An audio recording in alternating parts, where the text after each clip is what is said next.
무작정 살아계실 때 자녀분들에게 다 나눠주게 되면은 잘못하면은 증여세도 내고 상속세 때도 포함되는 불상사가 발생할 수도 있는 것이죠. 안녕하세요. 모두를 위한 모두택스 팁입니다. 국세청이 거의 자비가 없다라고 느껴지는데, 우리가 상속세를 세무조사를 하게 되면 10년 동안의 계좌를 달라고 하거나 그 전에 그 자산 처분 내역 같은 걸 또 이제 우리가 신고하게 되잖아요. 상속세 신고를 하다 보면 저희가 이제 계좌 내역을 받잖아요. 계좌 내역을 받으면은 3년 전 또는 뭐 5년 전에 특정인한테 5천만 원 또는 3천만 원 이런 이제 출금 내역이 있는 거죠. 세무서도 당연히 알 수밖에 없는 거죠. 그때 당시에 우리가 증여세 신고하지 않았던 부분이 좀 많은데, 이런 부분들을 가산세까지 포함해가지고 증여세도 납부해야 되고 또 상속재산에도 포함되는 그런 경우가 좀 가장 흔한 케이스라고 볼 수 있을 것 같습니다. 유튜브를 보면은 증여나 상속을 해도 상속세나 증여세를 안 내는 법, 뭐 이런 영상들이 많던데, 상속은 뭐고 증여는 뭔지 정리해 줄 수 있을까요? 단지 좀 시점이 좀 다릅니다. 증여세는 살아계신 분이 재산을 무상으로 누구한테 줄 때 받는 사람, 수증자가 내는 세금이고요. 상속세는 돌아가신 분이 남긴 재산을 통해서 받는 상속인이 내는 세금이라고 구분하시면 되겠습니다. 증여세는 그 증여하는 재산에 대해서 세금을 계산하게 되거든요. 세율은 1억 원 재산 이하면 10%부터 30억 초과는 50%까지 세율이 점점 높아지는 누진세 구조를 띠게 되고요. 하지만 상속세는 돌아가신 분, 피상속인이라고 하거든요. 그러니까 이분이 가지고 계셨던 모든 재산을 합산해서 그 합산된 재산의 세율 똑같이 10%에서 50%로 세금을 계산하게 됩니다. 금액으로 한번 설명을 드려볼게요. 예를 들어서 증여세를 먼저 말씀드리자면, 한 3억 정도 되는 주택이 하나 있는데 그걸 자녀에게 증여한다고 가정하면, 부모가 자식에게 증여하면 5천만 원을 기본적으로 공제해 주는데요. 증여세 과세 금액은 3억에서 5천만 원을 뺀 2억 5천만 원이 되겠죠. 이 경우 세율은 20%, 누진공제 1천만 원을 빼면 증여세는 4천만 원이 계산되게 됩니다. 생각보다 좀 많은 금액일 수도 있겠네요. 네. 상속세도 하나 예를 들어보자면요, 만약 아버지가 돌아가시면서 부동산과 예금을 합해서 9억 원의 재산을 남겼다고 가정하면 상속세는 기본 공제가 5억 원이나 되거든요. 따라서 9억 원에서 5억을 차감한 4억이 과세 금액이 되고, 5억 미만은 20%로 동일하기 때문에 누진 공제를 빼면 상속세는 약 7천만 원이 계산되게 됩니다.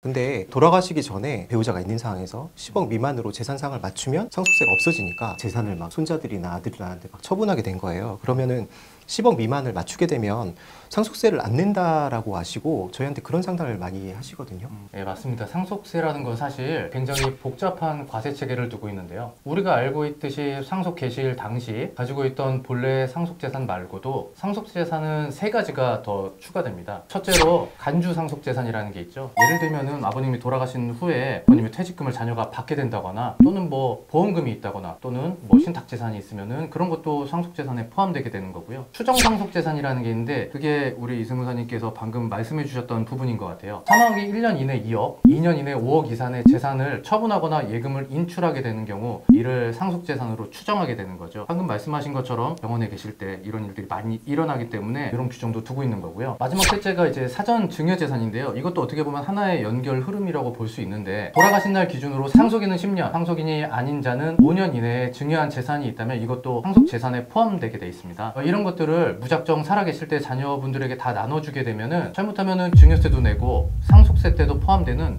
불상사가 발생할 수도 있는 것이죠. 상속계획의 이제 필수인 게 아까 말씀해주신 사전 증여를 활용하시는 분들이 꽤 있어요. 10년 바깥으로 증여를 해서, 그러니까 10년 안쪽이면 다 포함되니까 아예 돌아가시기 10년 바깥으로, 사람이 언제 돌아가실지는 모르지만 아무튼 10년 바깥으로 빨리 증여를 해가지고 상속재산에 포함을 안 시키게끔 미리미리 재산을 이전시켜서 상속세를 줄이는 게 저희가 말하는 상속세 계획의 핵심인데요. 그 주택이 증여할 땐 3억이었는데 지금이 예를 들어서 10억이다. 그러면은 그 3억의 증여 재산 가액이 옛날에 증여했던 게 상속재산에 포함돼도 그게 또 이득이기도 하잖아요. 돌아가실 때 10억인데 예전에 증여했으면 3억이니까 그렇게 또 상속 계획을 활용하시는 분도 있고요. 이 사전 증여 활용이 증여 재산 공제가 좀 필수인 것 같아요. 증여 재산 공제가 배우자는 6억 원, 그리고 자녀한테 공제하게 되면 5천만 원인데요. 미성년자는 2천만 원, 그리고 기타 친족은 1천만 원. 이 정도는 증여 재산 공제 내에서 증여세가 한 푼도 없다. 이렇게 생각하시면 될 것 같아요. 이 세무사님은 제가 알기로는 미혼으로 알고 있는데 맞나요? 네, 비혼주의는 아니고 그 결혼을 하려고 하는데 아직 미혼입니다. 있습니다. 아, 네.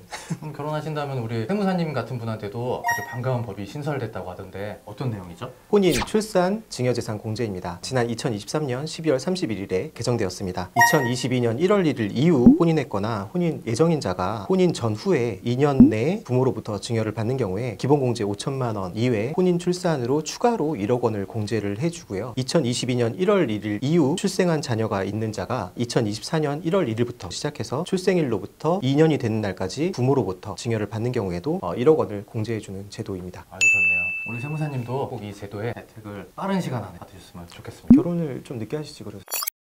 자주 물어보시는 것 중 한 가지를 좀 살펴보고 싶은데요. 주택 관련해서 가장 많은 사례인데 돈을 자녀에게 주고 싶으신 경우에 증여로 신고하면 세금이 많다 보니 빌려준 걸로 하고 차용증을 쓰고 싶다는 얘기 많이 물어보시는데요. 우리 세무사님 생각은 어떠신가요? 부모 자식 간에 차용증을 쓰게 되면은 사실 세무서에서 이거를 차용증으로 이렇게 신뢰하지는 않을 거예요. 당연히 실제로는 그냥 증여했겠지라고 추정을 하고 고지를 하게 될 겁니다. 만약 차용증을 쓸 계획이 있으시다면 차용증에는 최소한 은행에서 돈 빌릴 때 작성하는 정도의 양식은 있어야 우리 세무서에 소명을 할 수 있거든요. 원금의 금액과 이자 그리고 또 그 원금 상환일이 있어야 되고요. 그 이자도 제때 이자 명목으로 입금을 부모님의 그 통장에 입금을 하셔야 돼요. 왜냐하면 빌린 관계니까. 그렇게 하셔야 국세청에서 실제로 제3자랑 돈을 차용증을 쓰고 빌린 걸로 이자를 왔다 갔다 했구나라고 기본적인 소명이 되는 거예요. 그냥 이거를 뭐 생활비로 줬다 이렇게 퉁치려고 하면은 그 세무서에서는 당연히 인정하지 못하게 되거든요. 근데 여기에 그러면 이제 추가적으로 제가 궁금한 사항이 드는 게 이자를 줘야 된다고 했는데 그럼 그 이자는 얼마나 줘야 되냐? 간략하게 기획재정부령으로 정하는 금전대출의 이자는 적정선이 한 연 4.6% 정도로 규정하고 있습니다. 그리고 동법에서 이자가 1,000만 원 미만일 때